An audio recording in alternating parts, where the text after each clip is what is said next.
Welcome, everyone. We're excited to share some country wisdom with you. King Solomon had a thing or two to say about the path to wisdom. In Proverbs 4, he wrote, "Let your eyes look directly forward and your gaze be straight before you. Keep straight the path of your feet, and all your ways will be sure." Join us now for Country Wisdom.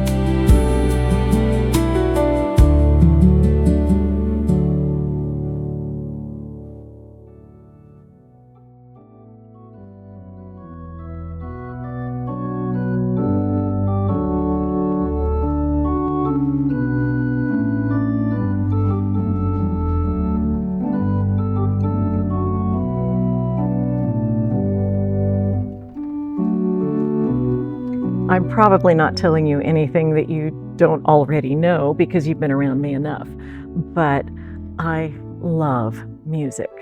I know a lot of people say that they love music, but music is such a part of my life. I often have it running in the background at home. I always have it on at my office. I work in the school office, and I've had kids say, "How come you always have music playing?" Because it's always classical.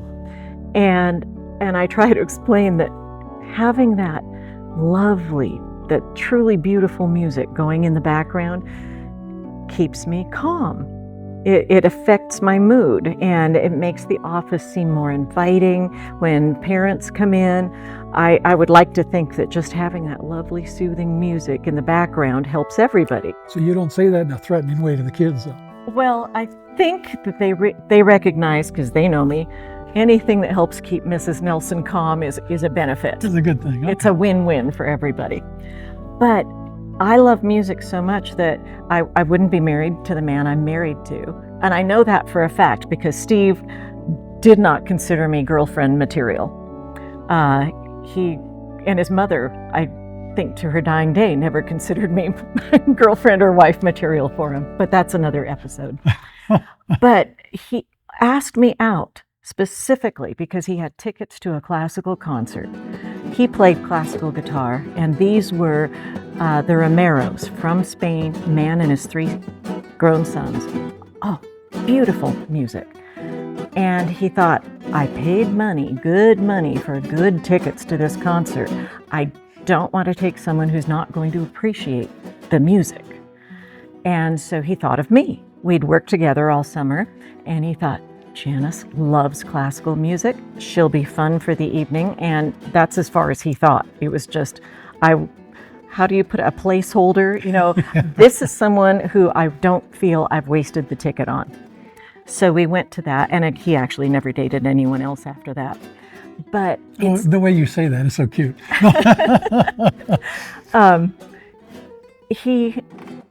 Because of our love of music, our joint love of music. I mean, most couples, they have a song, right? People will, at their anniversary, they'll play their song. I think there was even a movie called They're Playing Our Song. Do you and Janine have a song? We do. We have some, but it's nothing highbrow like that. You know, it's Baby, I'm Amazed at the Way I Love You, you know. That's there's a reason that one's a classic too. Our song is the second movement of Beethoven's Sonata Pathétique.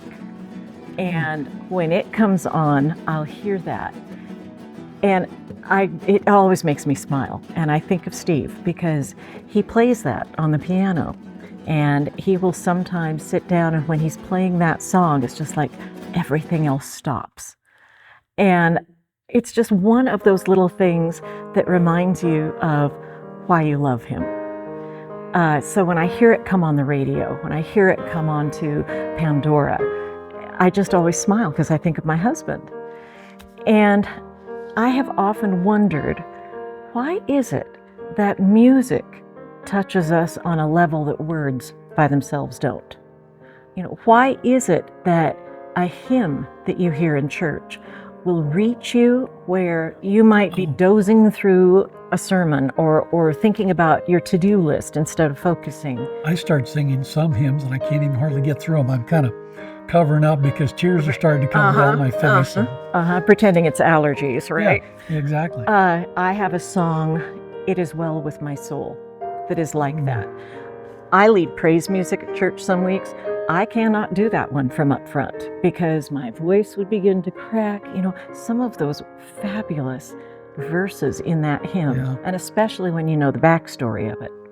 But there's just something about music that literally stirs our souls.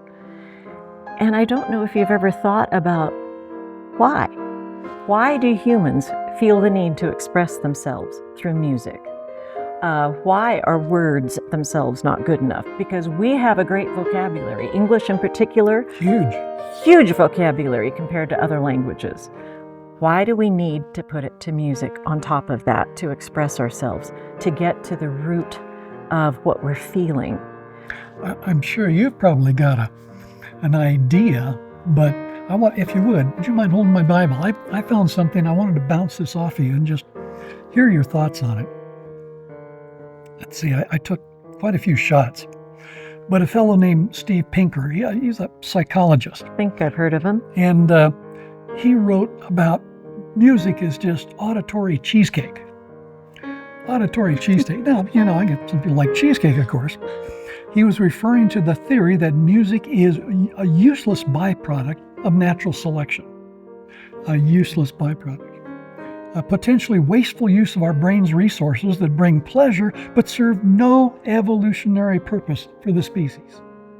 So there's somebody on one side of things. Matter of fact, you and I talked some time back, and I began looking up things. It's amazing how much is out there on, why they justify evolution. Matter of fact, somebody, PBS, had all kinds of things. It was for us as humans to keep in sync. Okay, so as you're walking, you just naturally kind of like the reason Marines, as they're marching, they're singing the song. Yeah, you stride with somebody. Well, apparently then it would, ba-dum, or whatever, begin. So that was one. Another one was to identify your tribe. That's how music. Every tribe has a different sound. Apparently. Another one was to maximize the flow. Now, it was a little difficult for me to kind of understand that one, but. Yeah, do I look confused at that one? Because maximize the flow. I don't even know what they're talking about. But I guess when you sway and do the motions, the music somehow came into being because it helped with the ebb and flow of the movement. Number 5 was to feel emotions. We developed this out of the primordial ooze so we could feel emotion. And music gave you that emotion. Another one, here's a good one, you'll like this. To intimidate predators. So we sing to intimidate predators.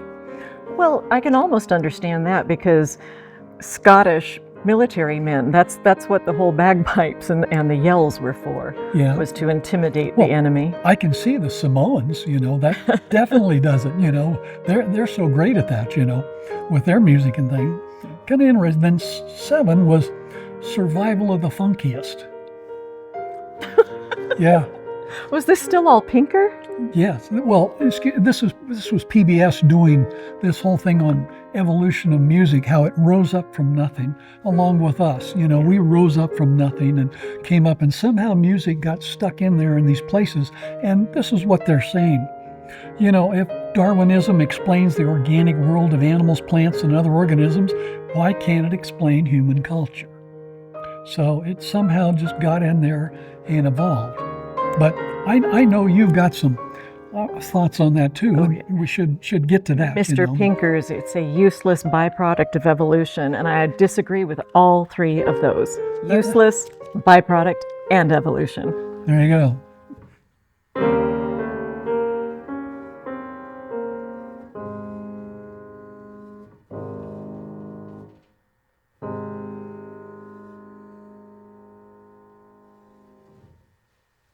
You know the impact of Christ's message. It heals, it transforms. Do you have the eye for a great post, the heart for a kind comment, the skill to build community?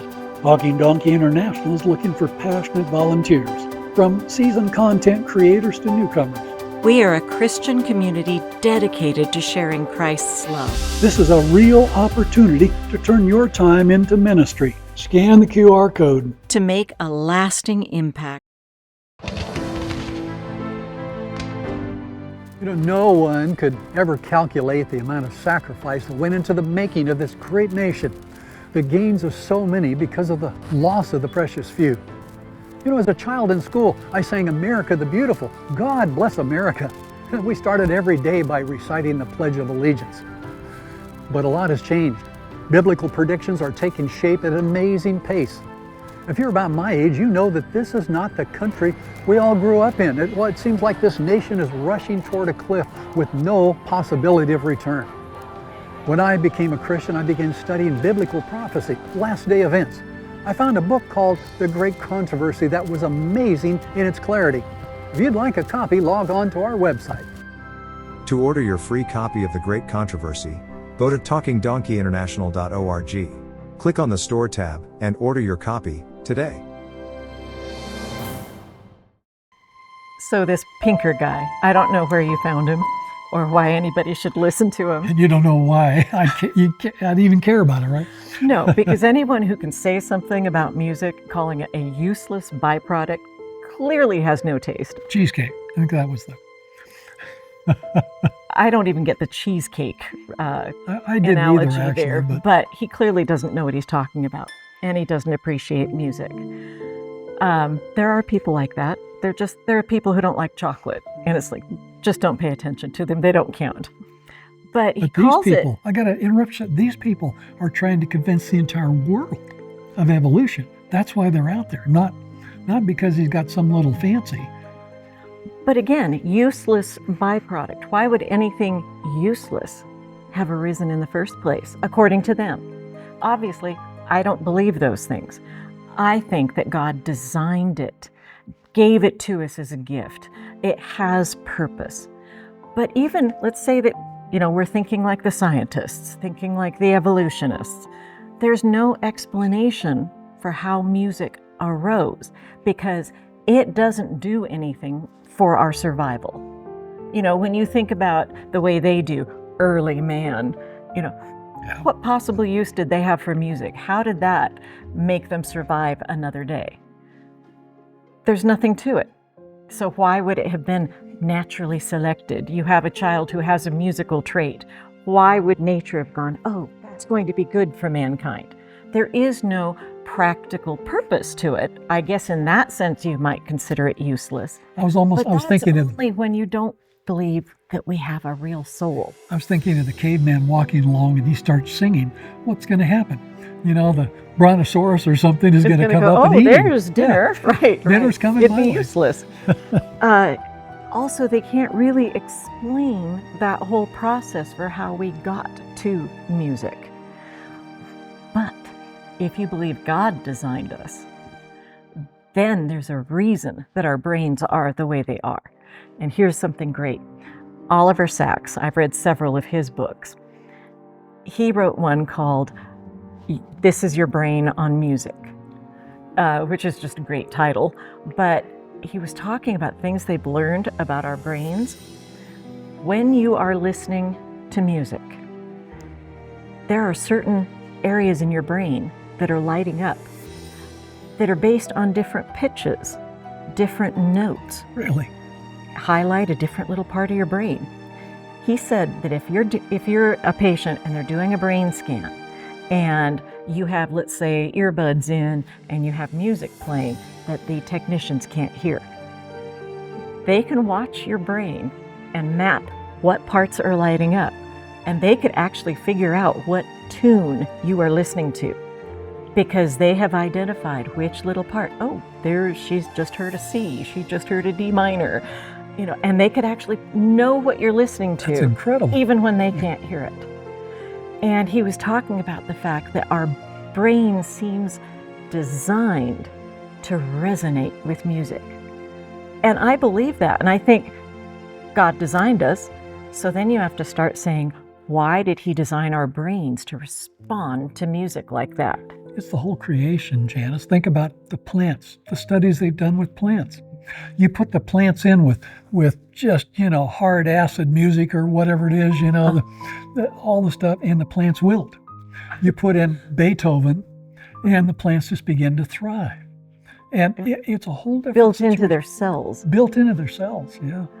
And he said something very interesting. He said, okay, 200 years ago, you have Beethoven, and he gets a thought in his mind. He can hear music in his brain. And of course, everybody knows at the end of his life, he couldn't actually hear, so it was all just in his head. And then he would write that music down. My husband takes that music now, or the organist, Clara, takes the music, and they can read those notes. They learn how to play them. Now it's in their mind, and their mind is responding. And in a little tiny way, it's like you've got a little bit of Beethoven in your brain that you'll never forget. People with dementia, sometimes they'll hear a song and begin singing and remember every lyric to it, even when they're nonverbal at that point. Music still reaches a part of their brain that is still connected. It's amazing. And I like to think, there's no scientific way to prove this, but I think that God designed our brains with that ability because it's like there's still a part of us that to the very end is going to be able to respond to His voice. That's pretty incredible. I look at, you talk about God and His Word, and you look, there's in the Bible, throughout the Bible, there's songs of praise, there's songs of victory, there's songs of mourning, and then there's the Psalms. David was an incredible musician, and you look at all the different instruments that he had in the Psalms. I think of a few, the harp and the cymbals, and, all of these things, and they were in the streets and dancing to this particular music that they created. And David lifting up his heart to God through the Psalms. And what a way to praise God. And you find the angels singing. And we find at the end, we're singing in heaven. And it's like, it's just this one beautiful flow. I think there's a reason, because God designed our brains to respond to music. That's why it's so much easier to memorize Scripture when it's a Scripture song. Yeah. You'll remember it forever. There are passages in Isaiah that I can't just read because I'm breaking into Handel's Messiah, because so much of it is just straight Scripture that he put to music. And once you've heard it that way, you've latched on. It'll always be there. It's true, it stays there. I've heard songs that I don't even want in there anymore. When I wasn't a Christian, I filled my mind with a lot of stuff I don't want there, but it's like it's embedded. It's there forever. Well, it's why we have to be careful what we're putting into our brains to start with. But I think that the reason it's so much easier to memorize to music is because we are wired for music. Good point. You were talking about all the way through Scripture, there is music, whether it was for praise or mourning or whatever. Music was just the natural response with praise. It's going to be our natural response in heaven. I love C.S. Lewis. My sister used to teach a class in Lewis that she would never let me take. And I thought it was because she didn't want to grade me, because when I was in college, she was technically one of my major professors.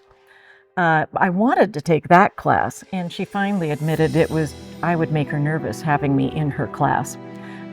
So I never got to take her class in it. But I've read nearly everything he's written. And in the Chronicles of Narnia, there is a scene where Aslan, the lion, who is the symbol for Christ, we're watching him create the world. And of course, we know from Genesis, it says God spoke and it came into being.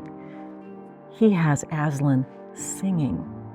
And as he's walking through this barren land singing, behind him things are just springing up and blooming. Animals, plants, everything responding to the music of Aslan. And I think that God's voice, God's speaking, is better than a Verdi or Puccini opera. That it'll be like listening to the most glorious music. Well, just when he's talking. The disciples, after Jesus had ascended, they heard Jesus, the voice of many waters.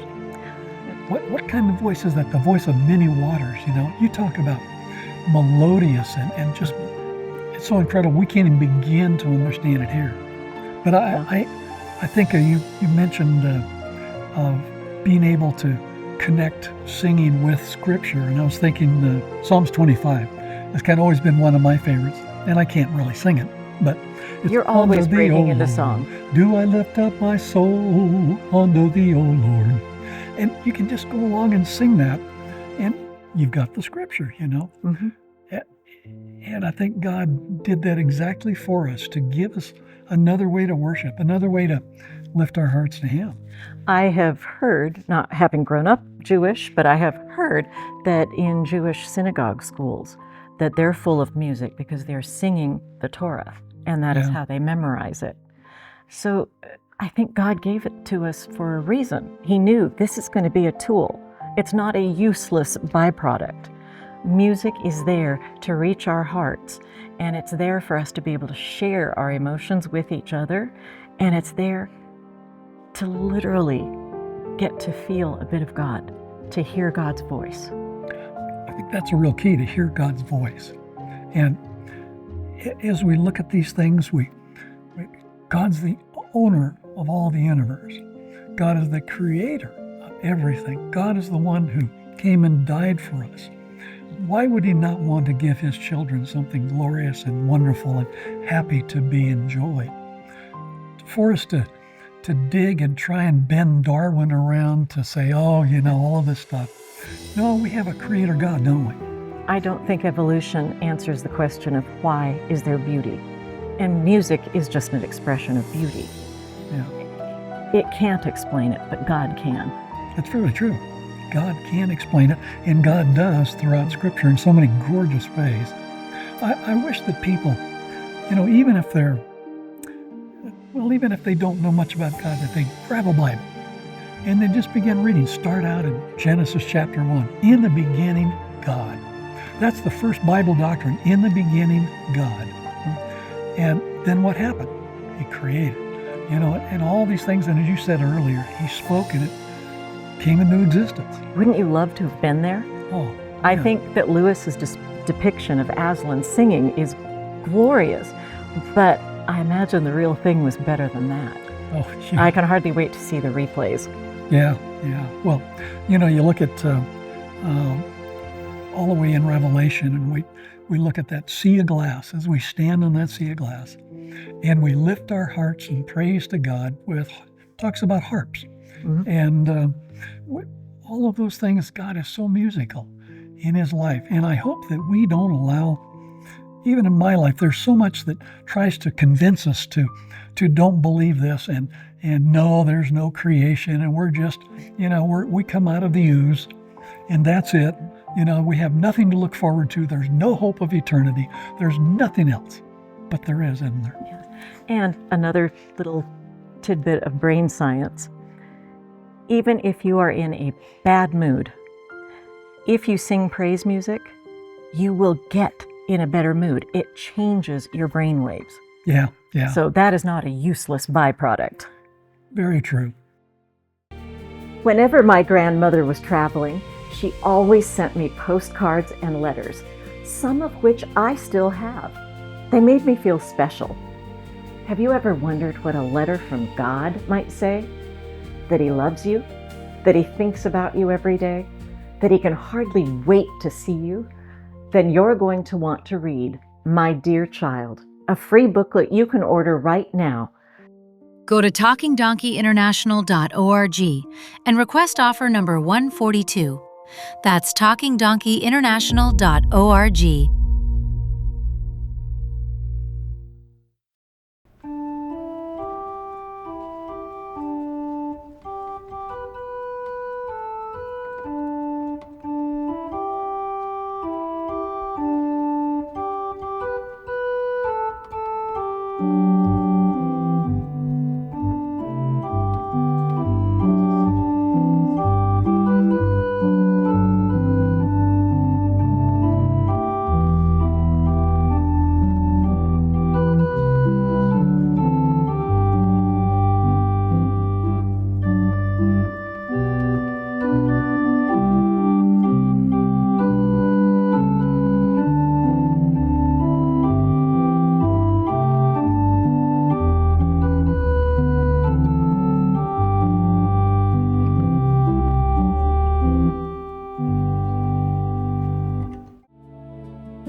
That was beautiful. Thank you so much, That was Clara. fantastic, Clara. Thank you. Oh, my pleasure. We really appreciate it. Oh, And we wish you well on your next journey playing someplace else. yes. Thank Okay, you. Thank you. Bye. Thank you for letting us listen in. Absolutely.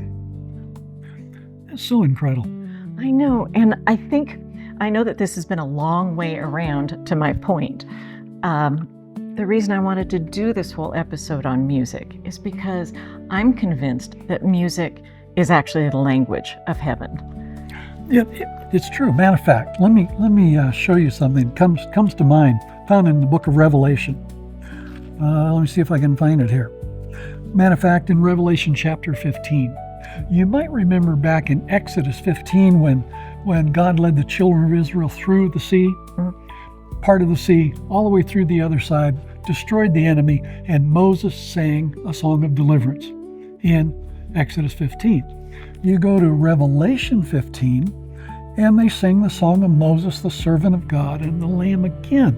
Right. When we're in heaven, the kingdom. standing. Let me go back a couple verses for that. It says, "And I saw as it were a sea of glass mingled with fire, and them that had gotten the victory over the beast, over the image, over the mark, and over the number of his name, stand on the sea of glass, having harps of God."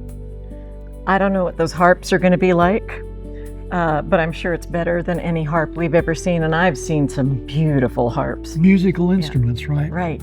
God created music. He gave us, it's like one of the best gifts he's given us. Can you imagine life without music? I can't. Everything I hear is a tune. Everything I see is Right. a tune of music. And that's why I think that the reason God gave us music is he was planting in our brain, designed our brain to vibrate to his voice, essentially.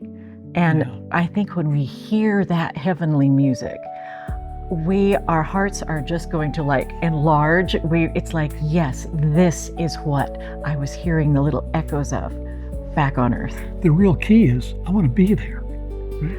Well, yes, you have to be there to have that music.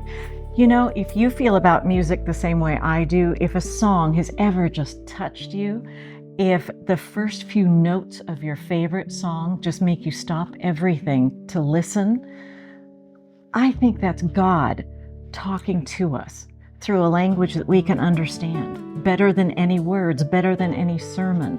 I think that God reaches hearts through music, and he designed our brains to be receptive to music. You just have to want to listen. Thank you for watching. Join us again for another exciting Country Wisdom. See you next time.